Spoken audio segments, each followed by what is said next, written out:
नमस्कार, कैसे हो आप सभी लोग। Fantasy talent hub YouTube channel में आप सभी लोगों का स्वागत है।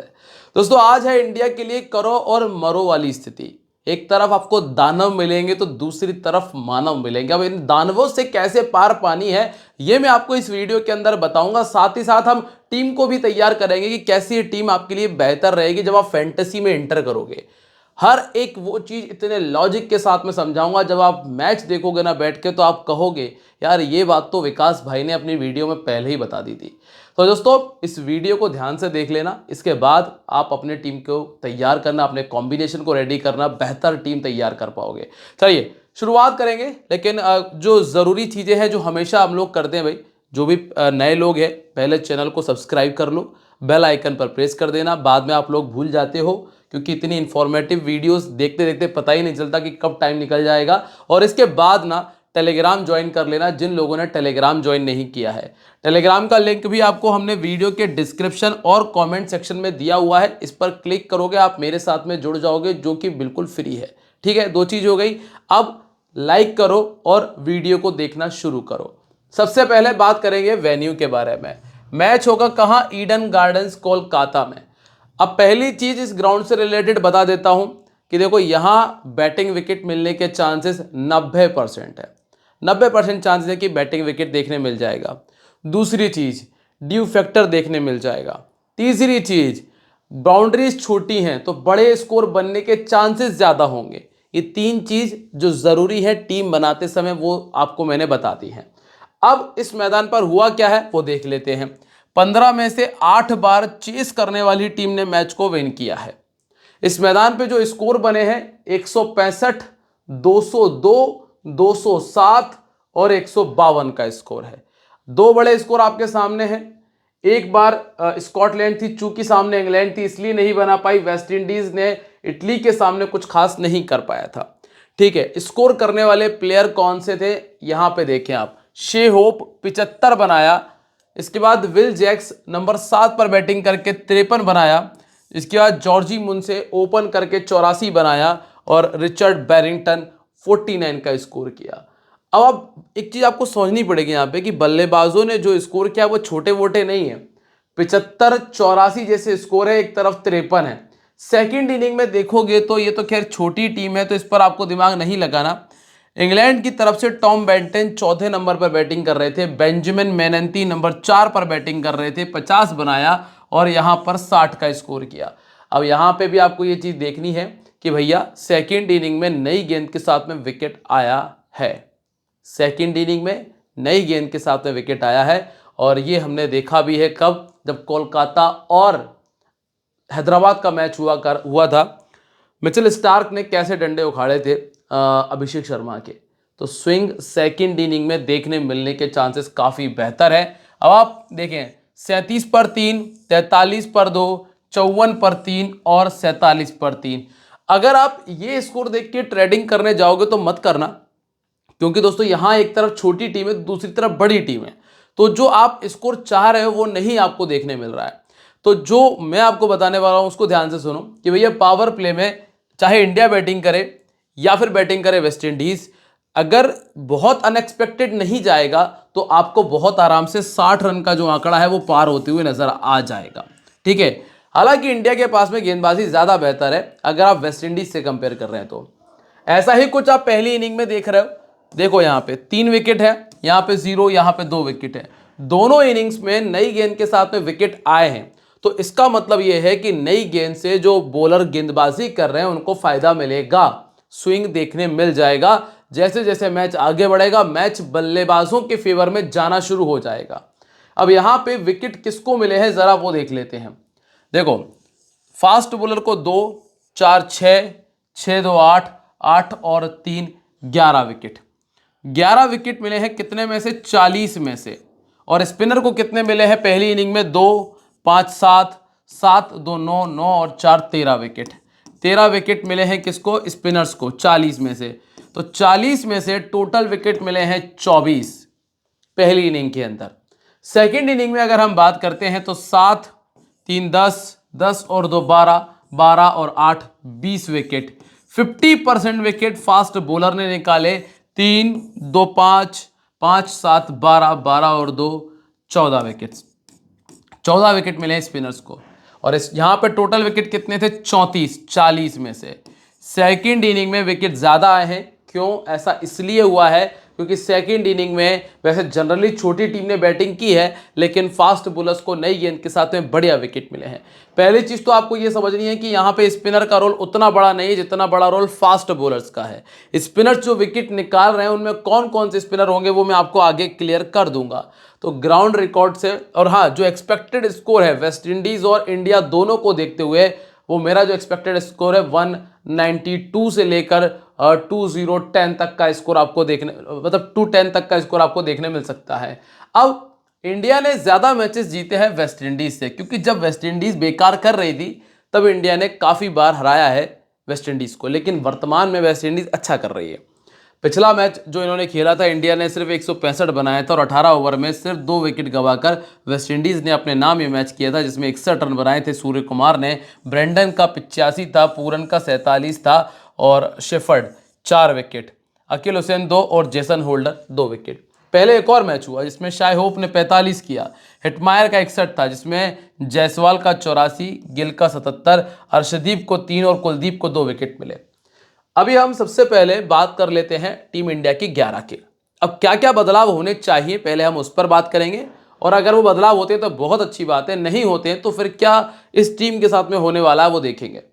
सबसे पहली चीज़ तो ये कि आप वेस्ट इंडीज़ को अगर फंसाना चाहते हैं तो आपको चाहिए बेहतर स्पिनर। तो कुलदीप यादव की आपको ज़रूरत पड़ सकती है। आप सोचो कि मैं स्लोअर वन डालकर फंसा लूँ, नहीं होगा।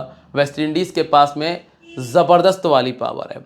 तो आप चाहे ये विकेट टर्न करे या ना करे, लेकिन आपको कुलदीप यादव की ज़रूरत लगेगी। तो कुलदीप यादव आपको यहाँ पे चाहिए। अब कुलदीप यादव किसकी जगह आ सकते हैं? तो कुलदीप यादव आ सकते हैं अर्शदीप की जगह पे। अर्शदीप के स्थान पर कुलदीप यादव आपको खेलते हुए नजर आ सकते हैं। वरुण चक्रवर्ती, कुलदीप यादव, ये 2 गेंदबाज ऐसे हैं जो वेस्ट इंडीज को ज्यादा फंसा सकते हैं। अक्षर पटेल एक तरफा रन खा सकते हैं। इसके बाद है बुमराह, ये एक बेहतर गेंदबाज रहेंगे इस मैच के लिए। अब यहाँ बैटिंग में टीम ने बहुत अच्छा किया कि अभिषेक, संजू खेल रहे हैं, ईशान खेले, सूर्य कुमार खेल रहे हैं, अच्छा है, लेकिन रिंकू सिंह को रखना चाहिए था फिनिशर के तौर पे, क्योंकि तिलक वर्मा को आपने पिछले मैच में यहाँ इस्तेमाल तो कर लिया था, लेकिन अगर मान लीजिए कि लास्ट के 1 या 2 ओवर बच रहे होते तो आप तिलक वर्मा का इस्तेमाल नहीं कर पाते, फिर आपके लिए रिंकू सिंह ही काम आ पाएंगे। ऐसी स्थिति में देखो, अब आप ये मत कहना कि पिछले में 200 के स्ट्राइक रेट से खेले थे, लेकिन दोस्तों रिंकू सिंह फिनिशर का ही काम करते हैं, और अगर आपको नीचे के लिए ही कोई प्लेयर चाहिए तो फिर क्यों ना फिनिशर को ही रखा जाए। सही बात है। अब आप यहां पर देखें, ईशान किशन ने 4 मैच खेलकर इस मैदान पे 100 बनाया, सूर्य कुमार ने 5 में 107 बनाया है, अभिषेक शर्मा इस मैदान पे 79 बना चुके हैं, अक्षर पटेल को पहले 5 विकेट मिले, अर्शदीप को 2 मिले और वरुण चक्रवर्ती को इस मैदान पे 3 मिल चुके हैं। वरुण चक्रवर्ती इस ग्राउंड को बेहतर तरीके से जानते हैं, समझते हैं, क्योंकि पिछले कई सालों से वो खेल रहे हैं कोलकाता नाइट राइडर्स के लिए।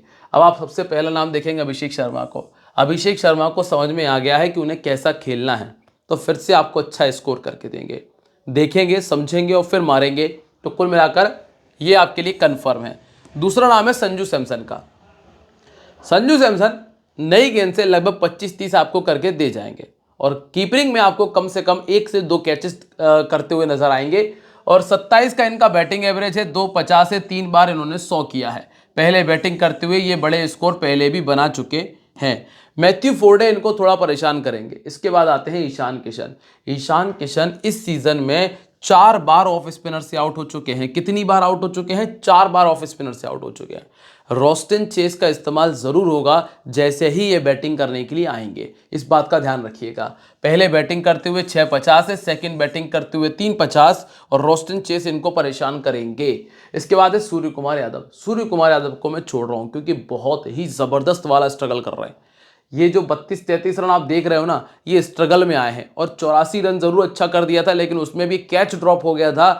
अगर वो कहीं यूएसए कैच ड्रॉप ना करता तो शायद आपको ये 84 भी देखने ना मिलता। अब आप ये मत कहना कि कैच वेच छोड़ना तो गेम का पार्ट है, लेकिन ऐसा हर बार नहीं होता। 78 गेंदे 10 बार आउट हो चुके हैं। फास्ट बॉलर के सामने शेमार जोसेफ एक बड़ी मुसीबत खड़ी करेंगे। पहले बैटिंग करते हुए 5 बार 50 ये कर चुके हैं। इसके बाद है तिलक वर्मा। तिलक वर्मा का अब बैटिंग डाउन फिक्स नहीं है, ये ध्यान रखिएगा। और अगर बैटिंग डाउन फिक्स नहीं है तो फिर तिलक वर्मा आपके लिए रिस्की पिक है। तो इनको स्मॉल लीग में रखना मेरे हिसाब से उतना अच्छा ऑप्शन नहीं होगा। इसके बाद अगला नाम है हार्दिक पांड्या। ये कैप्टन रहेंगे एक बार फिर से, चूंकि इनकी गेंदबाजी वेस्ट इंडीज़ के सामने थोड़ी सी शायद ना चल पाए, लेकिन बल्लेबाजी के लिए हम इनको कैप्टन बनाने वाले हैं। 37 तो विकेट इन्होंने निकाले हुए हैं और 35 का एवरेज है। अब दोस्तों मैं कोई भी चीज़ जैसे हवा में नहीं फेंकता हूँ। अब पहले का रिकॉर्ड भी देखें कि 10 इनिंग में सिर्फ 6 ही विकेट निकाल पाए हैं ये वेस्ट इंडीज़ के सामने, जिसमें भी 3 विकेट तो एक ही मैच में निकाल दिए थे। मतलब बचे हुए 9 मैचेस में इनको 3 विकेट मिले हैं। अब अंदाज़ा लगा लें कि ऐसा क्यों हो रहा है। ऐसा होने के पीछे जो रीज़न है कि वेस्ट इंडीज़ अगर हार्ड लेंथ पे बॉल डालेंगे तो भी वेस्ट इंडीज़ को प्रॉब्लम नहीं है, अगर शॉर्ट बॉल डालें तो भी दिक्कत नहीं है, आप ऊपर डालोगे तो भी समस्या नहीं है। तो कुल मिलाकर अगर पिच से मदद नहीं है तो फिर हार्दिक पांड्या वेस्ट इंडीज़ को उतना परेशान नहीं कर पाएंगे। इसके बाद शिवम दुबे की बैटिंग मुझे फिर से मुश्किलों में ही नज़र आ रही है, इसलिए अभी टीम में नहीं है। इसके बाद अगला नाम आपको मिलता है अक्षर पटेल का। अक्षर पटेल के लिए भी मुश्किलें रहेंगी इस मैच के लिए, क्योंकि आप यहाँ पे देख सकते हैं कि 6 में 7 वेस्ट इंडीज़ के सामने निकाला है और बैटिंग एवरेज 19 का है। चूंकि बैटिंग में फेरबदल नहीं हो पा रहा है, इसलिए अक्षर पटेल मेरी टीम से बाहर है। फिर आते हैं अर्शदीप। 38 में 67, 14 विकेट इन्होंने निकाले। देखो अगर नई गेंद से पिच से मदद मिलने लगती है, नई गेंद से मदद है तो फिर अर्शदीप के 2 विकेट कहीं नहीं गए। लेकिन अगर नई गेंद से मदद नहीं मिल पाएगी तो अर्शदीप परेशानियों में फंस जाएंगे। इसलिए मैंने अर्शदीप के स्थान पे जो खिलाड़ी टीम में लिया है वो है एक वरुण चक्रवर्ती, और जो दूसरा खिलाड़ी मेरी टीम में है वो है जसप्रीत बुमराह। बुमराह किसी भी सिचुएशन में आकर आपको विकेट निकाल कर दे सकते हैं, इसलिए बुमराह मेरी टीम में है। तो इस टीम की तरफ से अगर देखा जाए, इंडिया की तरफ से देखा जाए, तो मेरे कंफर्म प्लेयर अभिषेक, संजू सैमसन, इसके बाद ईशान किशन के बाद आप सीधा आ जाएंगे नीचे, जहां आपको हार्दिक पांड्या को टीम में रखना पड़ेगा, फिर आपको वरुण चक्रवर्ती को रखना है और फिर जसप्रीत बुमराह को आपको टीम में लेके चलना है। तो ये वो 6 प्लेयर है जिनको इंडिया की तरफ से रखा जा सकता है। अब बात करें अगर हम वेस्ट इंडीज़ के बारे में, तो वेस्ट इंडीज़ के पास में ना बैटिंग है लगभग यहाँ तक बैटिंग है। ये खिलाड़ी भरपूर बैटिंग कर लेते हैं। 2 प्लेयर ऐसे हैं जो बैटिंग नहीं कर पाते। लास्ट मैच की ही अगर बात करूं तो दोस्तों ऊपर से विकेट गिरना शुरू हुए थे, पर नीचे के 2 प्लेयर जैसन होल्डर और शेफर्ड ने खड़े होकर पारी को संभाला था। ये टीम अगर कहीं फंसेगी सबसे ज़्यादा तो वो है स्पिनर्स के सामने। अभी तक शे होप का 29 का एवरेज है इस मैदान पे, 25 का एवरेज हेटमायर का है, 26 का एवरेज रोमन पोवेल का है, 50 का एवरेज रदरफोर्ड, 35 का है शेफर्ड का, और रोस्टन चेस का 13 का बैटिंग एवरेज है। गेंदबाजी में शेफर्ड ने निकाले हैं 7 विकेट, पसंद करते हैं इंडिया को। फोर्डे के पास 3, होल्डर के पास में 4 है, रोस्टन चेस के पास में 6, शेमार और गुदाकेश मोटी 5 और 3 विकेट निकाल चुके हैं। अब आप आइए सीधा ब्रेंडन किंग पे। फॉर्म से जूझ रहे हैं, और अगर फॉर्म से जूझ रहे हैं तो फिर बाहर रखना ही बेहतर होगा। राइट आर्म फास्ट बॉलिंग, मतलब जेसन होल्डर अपना जसप्रीत बुमराह इस तरह की गेंदबाजी करते हैं, परेशान करेंगे। इसके बाद है शे होप सिंगल दुक्की वाला प्लेयर है, हो सकता है कि इसमें थोड़ा खड़ा रह जाए। तो पहले बैटिंग करते हुए 5-50 है, अगर टीम बैटिंग करे या चेस करे तो शाय होप को मैं रखने वाला हूं। फिर आप आओगे नंबर 3 पे, हेटमायर पे। क्या कर रहा है हेटमायर? हर एक मैच में स्कोर है, लेकिन मैंने आपसे अभी वीडियो के स्टार्टिंग में क्या कहा था, जब स्पिनर आ जाएंगे ना तब ये फंसेंगे। टोटल 33 गेंदें खेली हैं स्पिनर के सामने और 5 बार आउट हो गए। अगर आप लोग एक बड़ा रिस्क ले सकते हो, एक बहुत बड़ा रिस्क अगर आप उठा सकते हो, तो हेटमायर को छोड़ दीजिएगा। जिनको ज़्यादातर लोगों ने कैप्टन और वाइस कैप्टन बना रखा है, रिस्क लेते हो तो छोड़ दीजिएगा। इसके बाद है रोमन पोवेल, जिनका बैटिंग एवरेज 26, इंडिया के सामने 30 का है, 250 हैं, बहुत गंदी स्थिति में है इंडिया के सामने हाल फिलहाल में, ये भी मेरी टीम में नहीं है। इसके बाद शेरफेन रदरफोर्ड, ये खिलाड़ी एक ऐसा खिलाड़ी जो टेक्निकली अच्छा प्लेयर है, तो रदरफोर्ड हमारी टीम में रहने वाला है। इनके पास में 31, 24 और 76 की पारियां आपको देखने मिल जाएंगी। हालांकि ये भी लेग स्पिन नहीं खेल पाते, पर जब ये बैटिंग करने आएंगे तो आप वरुण चक्रवर्ती को गेंदबाजी करते हुए देख पाएंगे। इसके बाद रोमारियो शेफर्ड, इनको तो खैर लेना ही है गेंदबाजी के लिए, ऐसा ही कुछ जेसन होल्डर के साथ भी रहेगा। रोस्टन चेस का बैटिंग डाउन कंफर्म नहीं है, चूंकि अगर इंडिया ने जल्दी विकेट निकालते हैं तो फिर रोस्टन चेस की बैटिंग आ जाएगी। जेसन होल्डर भी आपके लिए कंफर्म है, क्योंकि बैटिंग प्लस बॉलिंग दोनों से आपको विस्फोट करते हुए नजर आएंगे। अब आता है नाम मैथ्यू फोर्डे का, एवरेज प्लेयर है, एवरेज परफॉर्मेंस है, मत रखिए। इसके बाद अगला नाम आपको मिलता है शेमार जोसेफ का, एवरेज प्लेयर, एवरेज परफॉर्मेंस, मत रखिए। और इसके बाद गुदाकेश मोटी, ये थोड़ा प्लेयर अच्छा है पर इसके पास में उतने विकेट्स नहीं हैं। 20 पारी 18 विकेट इसने अपनी टीम के सामने निकाले हुए हैं। अब team combination, Hardik Pandya, Jason holder, Abhishek Sharma, ये कैप्टनसी की प्राइम चॉइस रहेंगे। और वरुण, शेफर्ड और हिटमायर को आप जीएल में ट्राई कर लेना दोस्तों। अगर यहाँ तक की चीज़ें समझ में आ गई हो तो वीडियो को लाइक, कमेंट और शेयर करना बिल्कुल मत भूलना। अब आप टीम कॉम्बिनेशन देख लो भैया। संजू, शेहोप, ईशान, अभिषेक, Rutherford, Hetmyer, holder, Hardik Pandya, Romario, shepherd, Bumrah और वरुण चक्रवर्ती को हमने टीम में शामिल किया। कोई भी अगर फेरबदल होगा, बदलाव होगा तो वो मैं आपको टेलीग्राम पे बता दूंगा। तो अगर आप लोग टेलीग्राम पे नहीं जुड़े हैं तो किसका इंतजार कर रहे हैं, अभी जुड़ जाओ। लिंक डिस्क्रिप्शन और कमेंट सेक्शन में है। मिलते हैं आप लोगों से अपनी अगली वीडियो में, तब तक के लिए दोस्तों बाय। जय हिंद, जय महाकाल।